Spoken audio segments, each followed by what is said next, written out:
ஒரு ராஜா இருந்தான். 108 பேரை கூப்பிட்டான். அறிஞர்கள், பேரறிஞர்கள். சாப்பாடு போட்டான். சாப்பாடு சாப்பிட்ட 108 பேரும் செத்து போயிட்டாங்க. சூழ்ந்தது இருள். மேல உட்கார்ந்து இருக்காருல்ல யம தர்மராஜா, அவர் சித்திரகுப்தனை கூப்பிட்டாரு. என்னடா நடந்துச்சு தம்பி? 108 பேர் செத்து இருக்காங்க, என்ன நடந்துச்சு? ஒரு ராஜா இருந்தாரு. அவர் எல்லா அறிஞர்களையும் கூப்பிட்டு சாப்பாடு போட்டு காசு கொடுக்கணும்னு இருந்தாரு. இந்த சமையல் செஞ்சாங்கல்ல, அதுல விஷம் விழுந்துருச்சு. அது எப்படி விழுந்துச்சு? சமையல்காரனுக்கு தெரியல. அவன் சமைச்சுக்கிட்டே இருக்கும்போது மேல ஒரு பருந்து போச்சு. அந்த பருந்து கால்ல ஒரு பாம்பு இருந்துச்சு. அந்த பாம்பு வாயில இருந்து விழுந்த விஷம் அந்த சாப்பாட்டுல விழுந்துருச்சு. அதனால செத்து போயிட்டாங்க. கேஸ் அன்க்ளோஸ்ட். 30 வருஷம் 40 வருஷம் கேஸ முடிக்க முடியல. யார குற்றம் சொல்வீங்க நீங்க? மன்னனையா, சமையல்காரனையா, பருந்தையா, பாம்பையா, இல்ல சாப்பிட்டவங்களையா?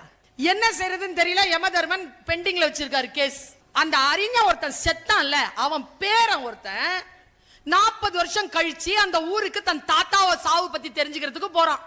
இங்க ஒரு மன்னன் இருந்தானாமே, அந்த மன்னன் வெளில வர்றதில்ல, உள்ள வயதாகி உள்ளேயே அடைஞ்சு கிடக்குறான். இங்க ஒரு மன்னன் இருந்தானாமே, அவன் அறிஞர்களுக்கு சாப்பாடு போடுவானாமே, அவனை பார்க்கணும். ஐயோயோ போயிராதே, விஷம் வச்சிருவான். ஒரு காய்கறி வச்சுக்கிட்டு இருந்த வித்துட்டு இருந்த ஒரு பெண். உடனே சித்திரகுப்தனை கூப்பிட்டாரு யம தர்மராஜா. Case closed. யார் மீது குற்றம் போடுவது, யார் குற்றவாளி என்பது முடிவாகிவிட்டது. யார் குற்றவாளி என்றால், புறம் பேசினால காய்கறி விற்கும் பெண், அவள் தான் குற்றவாளியாக யமதர்மன் தீர்ப்பு எழுதினார். இது சொன்ன உடனே நான் பதறி போனேங்க. உங்களுக்கு விஷயம் தெரியுமா தெரியாதா?